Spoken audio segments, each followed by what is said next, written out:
തുടങ്ങുവാൻ അരുൾ ചെയ്ത വേദാംബർ കോഴിക്കോടത്തൂറ തന്നിൽ പിറന്നോവർ കോർവായിതൊക്കെയും നോക്കിയെടുത്തോവർ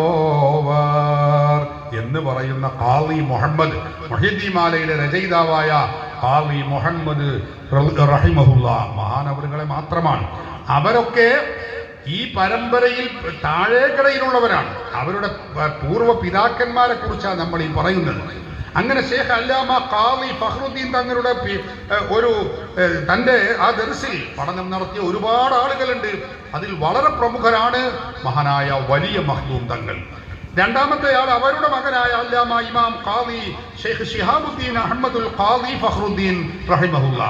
ഷെയ്ഖ് ഖാളി ഫഖ്റുദ്ദീൻ തങ്ങളുടെ മകനായ അല്ലാമ ശിഹാബുദ്ദീൻ ഖാളി എന്നവരായിരുന്നു പിന്നീട് അറിയപ്പെട്ട മറ്റൊരു മഹാൻ. അവരൊക്കെ വലിയ വലിയ നൂറുകണക്കിന് വിദ്യാർത്ഥികളെ ദർസിൽ ചേർത്തി പഠനം നടത്തി കേരളത്തിൽ വളരെ വലിയ വൈജ്ഞാനിക വിപ്ലവം നടത്തിയ മഹാനായിരുന്നു. അവര് ഉസ്താദായ ഫഖ്റുദ്ദീൻ തങ്ങളുടെ ദർസിലെ എല്ലാ കിതാബുകളും പഠിച്ചതിന് ശേഷം ഖാളി ശിഹാബുദ്ദീൻ എന്നവർ അവര് മക്കയിലേക്ക് പോവുകയാണ്. അങ്ങനെ അവർ മക്കയിൽ പോയി അവിടുന്ന് ഇൽമു നുകർന്ന് തിരിച്ചു വന്ന് കോഴിക്കോട് മിസ്കാൽ പള്ളിയിൽ ഖാളിയും മുദദ്ദിസുമായി സേവനം ചെയ്തു എന്ന് ചരിത്രത്തിൽ കാണാം. ബാപ്പ കുറ്റിച്ചിറ പള്ളിയിലുണ്ട് അല്ലാമ ഫഖ്റുദ്ദീനുൽ ഖാളി തങ്ങൾ. അതുകൊണ്ട് ഈ മകൻ അന്ന് മിസ്കാൽ പള്ളിയിലെ ഖാളിയും മുദദ്ദിസുമായി വർഷങ്ങളോളം സേവനം ചെയ്തു.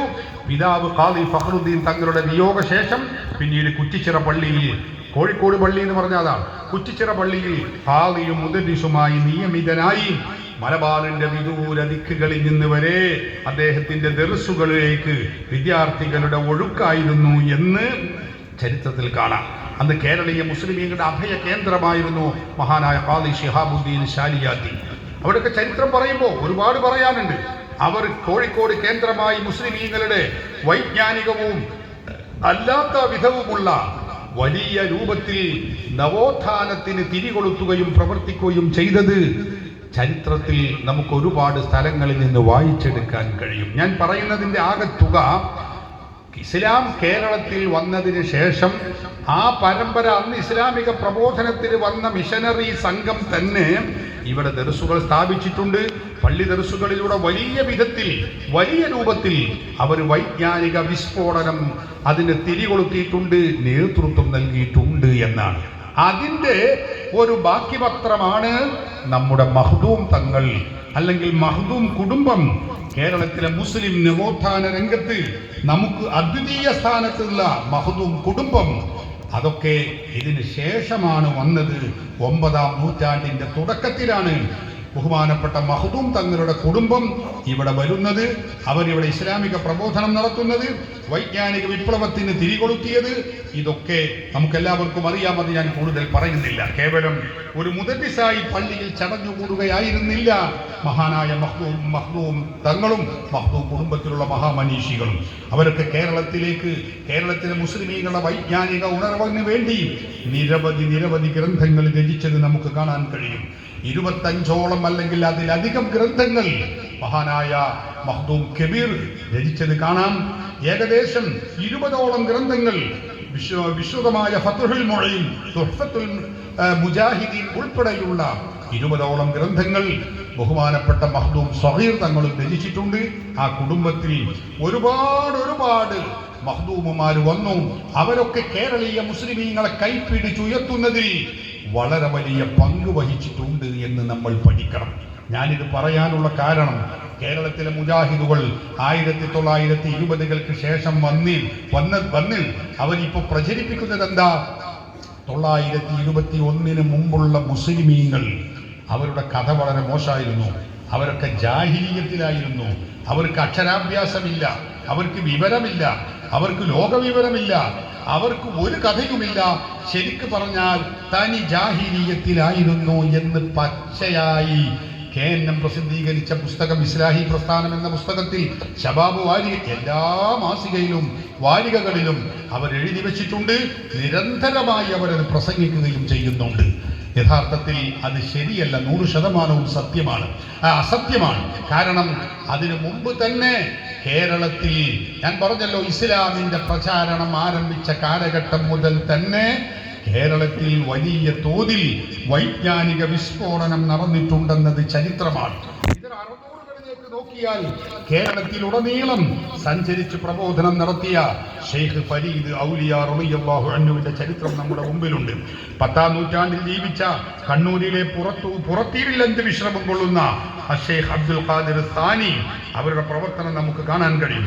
പെരിങ്ങത്തൂരിൽ അന്ത്യവിശ്രമം കൊള്ളുന്ന ഷെയ്ഖ് അലിയുൽ കൂഫി, അതുപോലെ കൊച്ചിയിലെ ഹൽവന്തിയിൽ അന്ത്യവിശ്രമം കൊള്ളുന്ന ഫരീദുദ്ദീൻ ഹൽവന്തി, കോഴിക്കോട് പറമ്പിൽ പള്ളിയുടെ മുൻവശത്ത് മറപാടപ്പെട്ട അലിയുൽ ബക്കരി, അങ്ങനെ ഔലിയാക്കളായ മഹാത്മാക്കളുടെ പ്രവർത്തനങ്ങൾ ഖുതുബുസ്സമാൻ മമ്പുറം തങ്ങളും അതുപോലെ ഉമർ ഖാദിയും ഉൾപ്പെടെയുള്ള മഹാത്മാക്കളുടെ പ്രവർത്തനങ്ങൾ, പ്രബോധന പ്രവർത്തനങ്ങളും അതുപോലെ തന്നെ വൈജ്ഞാനിക സേവനങ്ങളും ചെറുതല്ല, വളരെ വലുതാണെന്ന് നമ്മൾ മനസ്സിലാക്കണം.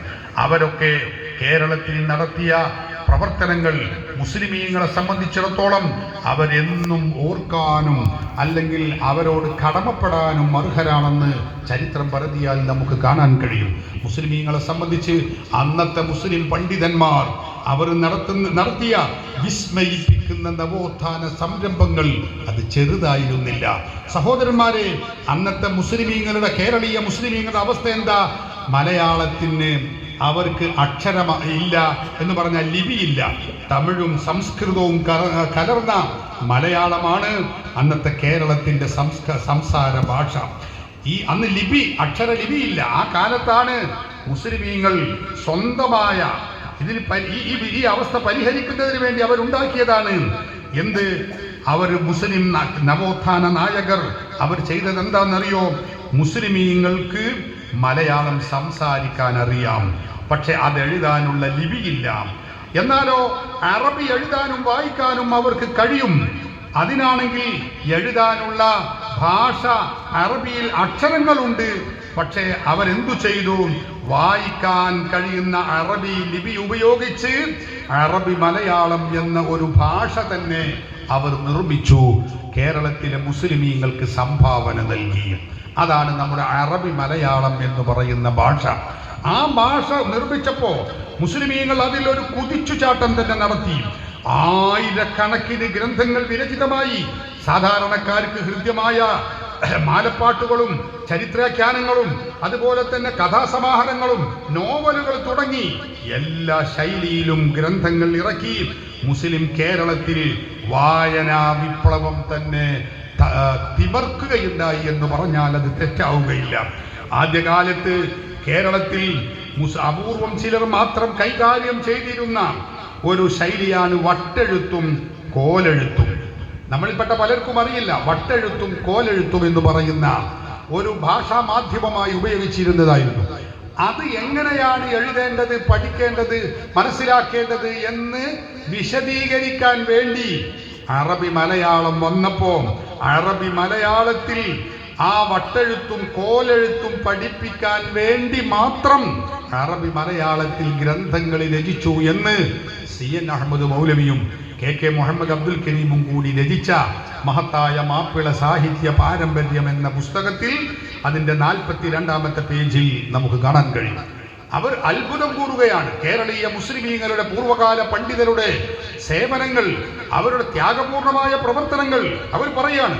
ഇത് മാത്രമോ അല്ല, അബ്രാനി അതായത് ഹിബ്രു, സുരിയാനി, സിറിയക്ക് എന്നീ ഭാഷകൾ കേരള മുസ്ലിമീങ്ങളെ പഠിപ്പിക്കാൻ വേണ്ടി തിരുവല്ലയിലെ ഒരു സൈനുദ്ദീൻ മഖ്ദൂം 2 പുസ്തകങ്ങൾ അറബി മലയാളത്തിൽ എഴുതി പ്രചരിപ്പിച്ചതിന്റെ കോപ്പികൾ ഞങ്ങൾ കണ്ടെത്തിയിട്ടുണ്ട്.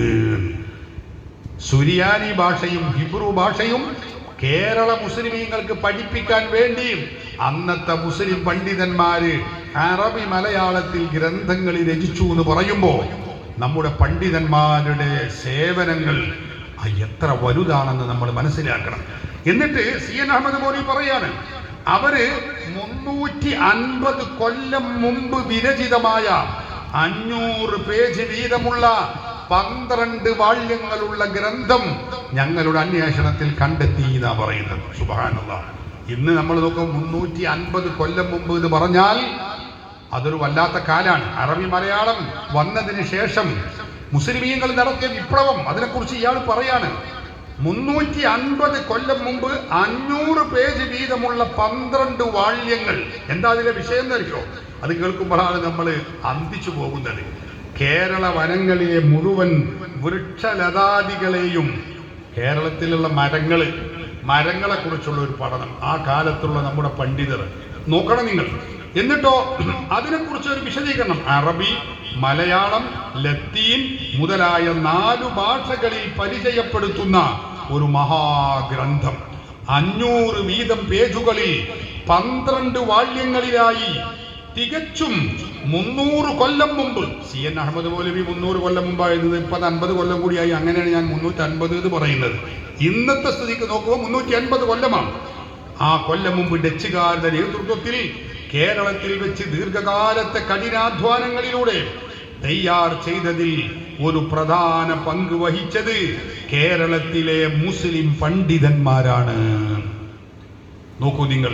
അപ്പൊ കേരളീയ മുസ്ലിമീകൾ ഇവിടെ വിവരമില്ലാത്തവരാണ്, അക്ഷരാഭ്യാസമില്ലാത്തവരാണ്, അവർക്കൊരു കഥയുമില്ല, ലോകവിവരമില്ല എന്നൊക്കെ എഴുതി തള്ളുന്നവർ നമ്മൾ മനസ്സിലാക്കണം. അവർക്ക് അവരുടെ നേതാക്കൾ തന്നെയാണ് ഈ മറുപടി പറയുന്നത്. എന്നിട്ട് CN അഹമ്മദ് മൗലവി പറയാ, വൃക്ഷലതാദികളുടെ വിവരണങ്ങൾ മാത്രമല്ല, ഓരോന്നിന്റെയും ശരിയായ ചിത്രം തന്നെയും അതിൽ വലുതാക്കി കൊടുത്തിട്ടുണ്ട്. മലയാള ലിപിയിൽ ഒന്നാമതായി അച്ചടിച്ച ഗ്രന്ഥവും അത് തന്നെയാണ്. അറബിയും മലയാളവും മറ്റുമെല്ലാം ഇവിടെ നിന്ന് എഴുതി അവിടെ കൊണ്ടുപോയി, അതായത് ആംസ്റ്റർഡാമിൽ കൊണ്ടുപോയി അച്ചടിച്ച് പ്രസിദ്ധീകരിച്ചു. അവിടെ കൊണ്ടുപോയി ബ്ലോക്ക് ചെയ്തിട്ടാണ് അച്ചടിച്ചത്. ബ്ലോക്ക് ചെയ്യാന്ന് പറഞ്ഞാൽ നമ്മൾ വരവെങ്കിൽ റോഡ് ബ്ലോക്ക് ആക്കിയതിൽ ആ ബ്ലോക്കല്ല.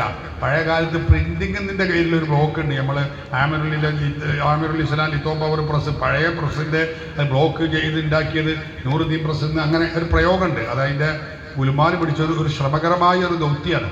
അങ്ങനെ പ്രിന്റ് ചെയ്ത് ഉണ്ടാക്കുക എന്ന് പറഞ്ഞാൽ അത്രയും തീവ്രമായ സാഹസികത നിറഞ്ഞ ആ രൂപത്തിലാണ് അന്നത്തെ പണ്ഡിതന്മാർ ഈ രചന നടത്തിയത്. ഇതാണ് നമ്മുടെ മുസ്ലിം പാരമ്പര്യം. മൊഹീദ്ദീൻമാലയെ കുറിച്ച് ഞാൻ പറയേണ്ടതില്ലല്ലോ. കേരളത്തിൽ ഈ പുതിയതായി മുസ്ലിമീങ്ങൾ ഉണ്ടാക്കിയ അറബി മലയാളം എന്ന ഭാഷയിൽ ആദ്യമായി വിരചിതമായത് മൊഹീദ്ദീൻമാലയാണ് എന്ന് ചരിത്രം പറയുന്നു. CN അഹമ്മദ് മൗലവി പറയുന്നു. ആദ്യമായി എന്ന് പറഞ്ഞാൽ രംഗത്ത് വന്ന പ്രസിദ്ധീകരിക്കപ്പെട്ട ഗ്രന്ഥം. മലയാളത്തിന് ലിപി വരുന്നതിന്റെ ഏകദേശം 50 വർഷം മുമ്പാണത്രേ ഈ അറബി മലയാളത്തിൽ മൊഹീദ്ദീൻമാല എന്ന വിശ്രുതമായ ഈ മാലപ്പാട്ട് രചിച്ചത്. എന്ന് മാത്രമല്ല, CN അഹമ്മദ് മൗലവി പറയുകയാണ്, കേരളത്തിൽ ഒരുപാട് ഗ്രന്ഥങ്ങൾ ഗദ്യത്തിലും പദ്യത്തിലും വിരചിതമായിട്ടുണ്ട്. അതിൽ പ്രധാനപ്പെട്ട ഒന്നാണ് 1000 മസാലപ്പാട്ട്. മസാല എന്ന് പറഞ്ഞാൽ മസാലപ്പാട്ട്, 1000 മസാലയുടെ പാട്ട്. അതെന്താ? മൊയ്തു ബിൻ അബ്ദുറഹ്മാൻ എഴുതിയ പഠനാർഹമായ ദീർഘകാവ്യങ്ങളിൽ ഒന്നാണിത്. ഇസ്ലാമിലെ ചരിത്രപരവും ഫിഖ്ഹ് കർമ്മശാസ്ത്രപരവുമായ 1000 മസലകൾക്കുള്ള മറുപടി ഉൾക്കൊള്ളുന്ന മഹത്തായ കൃതി. കവി പണ്ഡിതനായിരുന്നു എന്നതിന് ഈ കൃതി സംസാരിക്കുന്ന തെളിവാണ്. ഇതര 1290 തലശ്ശേരിയിൽ നീരാറ്റുപീടിക കുഞ്ഞി മുഹമ്മദാണ് ഇത് അച്ചടിച്ചത്. 100 വർഷങ്ങൾക്ക് മുമ്പ് ചരിത്ര ഗ്രന്ഥങ്ങൾ അടിസ്ഥാനപ്പെടുത്തി ഫുതൂഹുൽ കിസ്റ വ ഖൈസർ എന്ന കുഞ്ഞാവ സാഹിബിന്റെ മഹാകാവ്യം 4 വാള്യങ്ങളിലായി അന്ന് 1000-ൽ പരം പേജുകളിലായി പ്രിന്റ് ചെയ്യപ്പെട്ടിട്ടുണ്ട്. CN അഹമ്മദ് മൗലവി ഇങ്ങനെ വിശദീകരിച്ചു പറയാണ്. നമ്മൾ പറയുമ്പോഴേക്ക് സമയം നീണ്ടുപോകും. ഞാൻ പറയുന്നത്, കേരളത്തിലെ മുസ്ലിമീങ്ങൾ ഇതിലൊന്നും ഒരിക്കലും പുറകിലല്ല. ആയിരക്കണക്കായ ഗ്രന്ഥങ്ങൾ 920-കൾക്ക് മുമ്പ് തന്നെ, 21-ന് മുമ്പ് തന്നെ വിരചിതമായിട്ടുണ്ട് എന്ന് പറയാനാണ് ഞാൻ ഇതൊക്കെ സൂചിപ്പിക്കുന്നത്. അന്നത്തെ മുസ്ലിമീങ്ങൾ വൈജ്ഞാനികമായി ഒരുപാട് മുന്നിലായിരുന്നു. ഒരുപക്ഷെ ഇന്നുള്ള നമ്മളെക്കാളും അവരാണ് മുൻപന്തിയിൽ എന്ന് പറഞ്ഞാൽ തെറ്റാവുകയില്ല. ഞാൻ ഈ 500 വർഷം 450 വർഷം എന്നൊക്കെ പറയുമ്പോൾ അതിൻ്റെ ആഴം ചിന്തിച്ചിട്ട് ചിലർ വളരെ ഗാഠമായ രൂപത്തിൽ ചിന്തിക്കുന്നുണ്ട്. അത്ര ഗൗരവത്തിൽ ചിന്തിച്ചോളെന്ന് എനിക്ക് തോന്നുന്നത്. 450 വർഷം എന്നൊക്കെ പറയുമ്പോൾ എന്ന് പറഞ്ഞിട്ട് അങ്ങോട്ട് ചിന്തിച്ച് തല പുണ്ണായിന് അത്ര ചിന്തിക്കല്ലേ, കുറേശ്ശൊക്കെ ചിന്തിച്ചാൽ മതി. അതിനത്ര ഉള്ളത് അത്ര അതിൽ കൂടുതൽ ഞാൻ പറയുന്നില്ല. സഹോദരന്മാരെ, ഈ പൂർവീകർ, ഞാൻ പറഞ്ഞു വന്നതാണ്, ഇങ്ങനെ എല്ലാ അർത്ഥത്തിലും വൈജ്ഞാനിക സമ്പന്നമായ കേരളത്തിൽ ആ പൂർവീകർ പഠിപ്പിച്ച ഇസ്ലാം, ആ ഇസ്ലാമിനെ നശിപ്പിക്കുന്നതിന് വേണ്ടിയാണ് 1920-കൾക്ക് ശേഷം ഇവിടെ ബിദ്അത്തുകാർ കടന്നു വരുന്നത്. അത് പറയാനാണ് ഞാൻ ഇതിൻ്റെ ആമുഖം പറയുന്നത്. ഈ വിഷയം 3 പാർട്ടാണ്.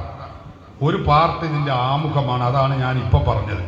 ഇനി പറയുന്നത് സമസ്ത ജനിച്ച് അതിൻ്റെ പ്രവർത്തനം നടത്തിയ ഒരു കാര്യമാണ്.